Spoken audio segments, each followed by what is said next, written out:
All right, so for this game, we have what is effectively just a straight in and out game.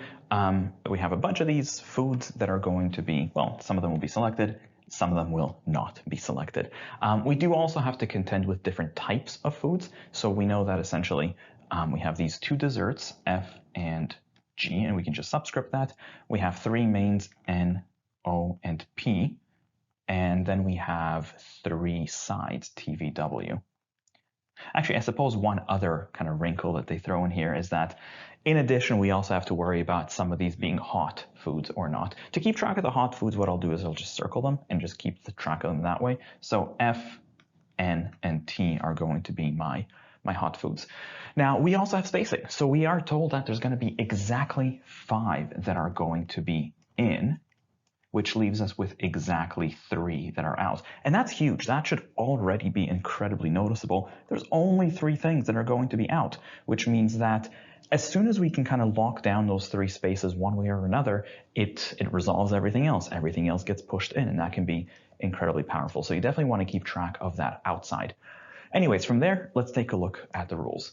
So first rule says that at least one of each type will be selected. So I guess we can say something like minimum of 1 each, and we can keep track of that using the subscripts here. We can have a dessert, a main, and a side at a minimum. I suppose that doesn't really tell us much about the outside because we could arguably have space for all the mains, all the sides, or all the desserts, so we'll leave that be for now. Next, at least 1 hot food must be selected, so minimum of 1 hot food, and I guess there's no way to put that on the chart directly because it will overlay against one of these potentially, so I'll let that go for now. Next, we are told that if there is a P or a W, then we'll have to have them both, which really this is just a roundabout way of saying that if one of them is in, then they'll both be in, obviously, but otherwise they'll both be out. In other words, P and W will simply either both be in or both be out. They just have to be together at all times. And that's kind of powerful. That should stick out right away. For the record, P is an M and W is an S. Because if you take these guys out, that's 2 out of 3 spots locked out right away. That's heavy, if you will. Of course, if they're in, it's a little bit less restrictive, but the fact that when they're out, they would lock out 2 spaces, that's definitely worth noticing. Next, we are told that if we have a G, then we'll have to have an O. So if there's a G, then there will be an O. G being a dessert, O being a main. So if there's no O, then there's no G. And same kind of thing, if you trigger this contrapositive, that's kind of a big deal too, isn't it? Because as soon as O is out, it would push out the G, which would take up 2 spots out here, which means that there's kind of an interrelationship between these, right? We can't kick out P and W and O at the same time because that would push out too many things. Anyways, lastly, if we have N, then we can't have V. Ooh, this is good. So if there's an N, then there's no V. If there's a V, naturally, then there will not be an N. And for the record, main and side. Now, the reason this is kind of a big deal is because this creates an exclusive relationship. This basically outright tells us that one of these guys, N or V, at the very least is going to have to be out. Which means if you integrate that with this rule, that means that if P and W are out, it would right there lock the outside and everybody else would get pushed in. So, you know, let's exhaust this based on the P and W because, I mean, it's an in and out game. There's only 2 major plays. Either the P and W are both going to be in, so we can have them over here, or alternatively, they will both be out. But if they're out, then they're out with the N or V. In fact, here we can kind of take a few more steps. If they're out, then everybody else will have to be in, which will include G. It will include F. I suppose that's both of the desserts. It will include O, naturally, because if there's a G, then there's an O. What else? As far as N, we're not really sure about. And who's missing? T. T is still missing. T would also have to be in. And I suppose the last position would be either an N or a V. And I don't think we know much about those guys. Actually, what about the hot food? Do we have a hot food on the inside? F and T. Yeah, we have a T and we have an F. So we're good on the hot food. So the second scenario, template B, is pretty much locked in place. Now the top template, let me just label these. We have template A, template B. The top template, I'm not sure we can do much more with. I mean, obviously one of N or V is still out. G and O, these guys, they could still be in, or they might be out. We have flexibility there. I suppose we'll have to have a hot food, F, N, or T, but still, those guys are all wide open. So you know what? I don't think we can do much more. Let's see what we can do with what we have. The questions themselves. Question number 12. What could be a complete setup of the game? So as usual, we go by the rules. Now, the first rule, we have to have at least one of each. Actually, no, that's going to be a pain in the ass to test for. Let's come back to this one at the end. Let's do the other ones first. Second rule, we have to have at least one hot food. So the hot foods are F and T. We have to have at least one of them. So A has one, B has a T, C has an N, D has a T, and E doesn't? No, it doesn't. There's no F, there's no N, there's no T. We can get rid of answer choice E.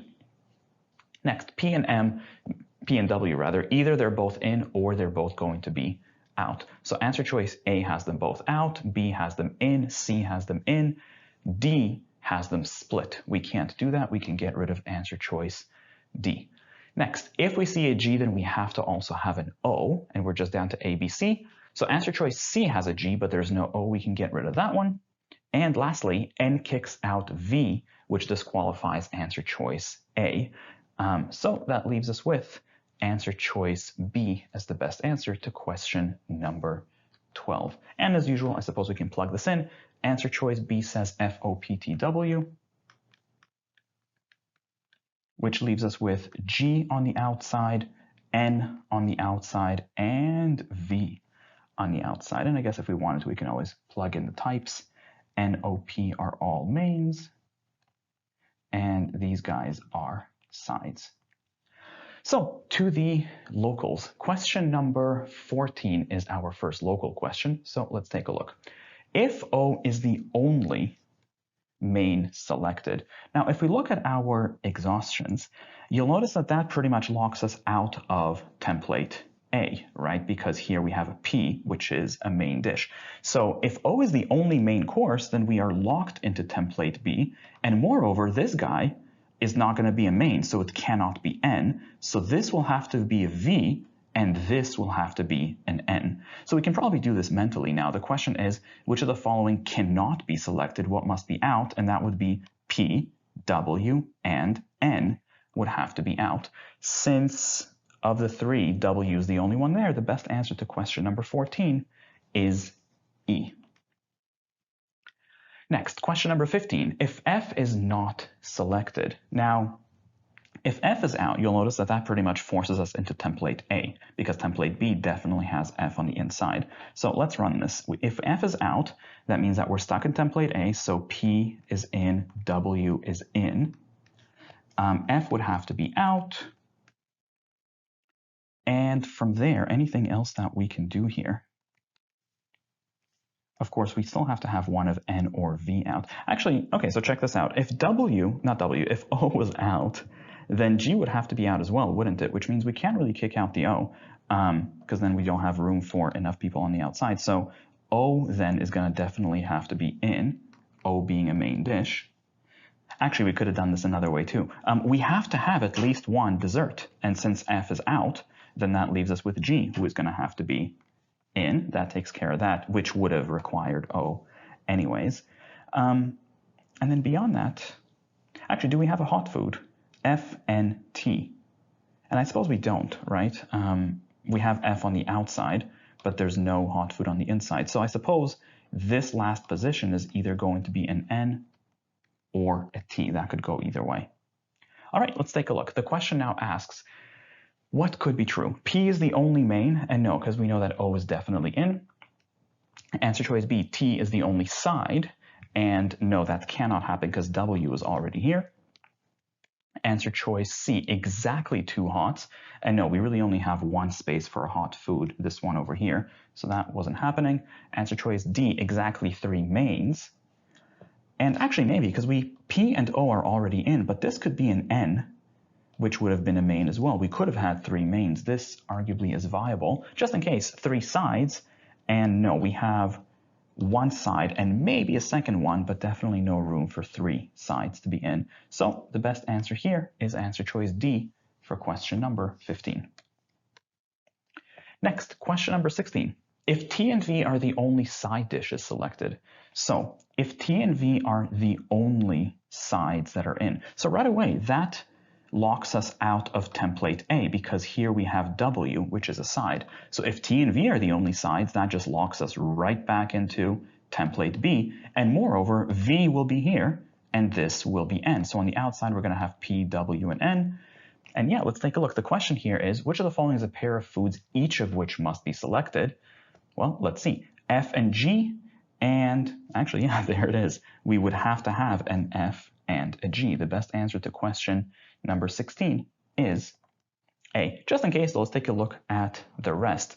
F and N, and no, because V has to be selected, this would not be in, N would have to be out. Answer choice C, F and P, and no, P is already out. Answer choice D, N and O, and no, because we said this would have had to be a V, it would not be an N. Answer choice E, O and P, and no, because P is already out. So best answer once again is A. Although again, to be honest, if you had confirmation that A was correct, which we did because we knew that F and G are definitely in, you could have stopped right there. Lastly, question number 13, or 1 global. Which of the following is a pair of foods of which we must select at least one? Now, if we're looking for a pair of elements, at least one of which must be in other words, what we're really looking for is a pair of elements that cannot both be out. And that's how we test for it, right? What we want to consider for each answer choice is, could we have both of these guys out? And if we could have them both out, well, then that would prove that we don't have to have one of them in. We're looking for the one pair where we cannot have the both of them out, or in other words, at least one would need to be in. So answer choice A, F and T. Could we have F and T both out? Now, obviously, if you look at the templates, this template wouldn't allow it, but in this template, could we have had F and T both out? In fact, actually, if you look down here at this scenario that we did, this could have been an N or a T, which means if this was N, then T could have been out, and so we easily could have had F and T both out. So since we could have had them both out, we don't have to have one of them in. Answer choice A is out. Next, B, could we have G and O both out? Now, historically, we haven't seen it, but as far as the templates are concerned, that might happen over here. Would there be anything wrong with having O and G both out? And, I mean, it would fill out the outside, but I think that seems fine. I mean, everybody else would have to go in, obviously, but I think they're all kind of compatible with each other. I don't see why not. Now, to be fair, that doesn't prove that they could have both been out. I haven't really rigorously tried it out. But at the same time, I don't see anything to it. I can't really sink my teeth into anything. So I'm not going to, waste time burning through an attempt. I'm just going to leave it open for now and come back to it if anything. Answer choice C, N and T. Could we have N and T both out? And again, we haven't seen the opportunity historically, but in this template over here, could we have N and T both out? And again, I don't see why not. What's the problem? They don't seem to trigger anything, right? I suppose both of them are hot foods, so that's something. So F would be forced to go inside. But sure, that seems okay, doesn't it? Again, I haven't proven that could work, but at least at face value, it seems okay. Let's leave it open for now. Answer choice D, O and P, could they both be out? And oh no, that's definitely not going to work. So if you look at the templates, between templates A and B, either P is in, which obviously they're not out, or alternatively P is out, but then there's no room for the O, which means there is never an opportunity for O and P to both be out. In fact, we kind of touched on this earlier. The real reason that doesn't work is that if you kick out the O, you would have to take out the G, and that's already 2 spaces on the outside. So there's not enough room to kick out P and W on top of that. So from there, we can say that since O and P cannot both be out, it stands to reason that at least one of O or P will have to be in. Best answer to question number 13 is D. For the record, answer choice E, V, and W, could they both be out?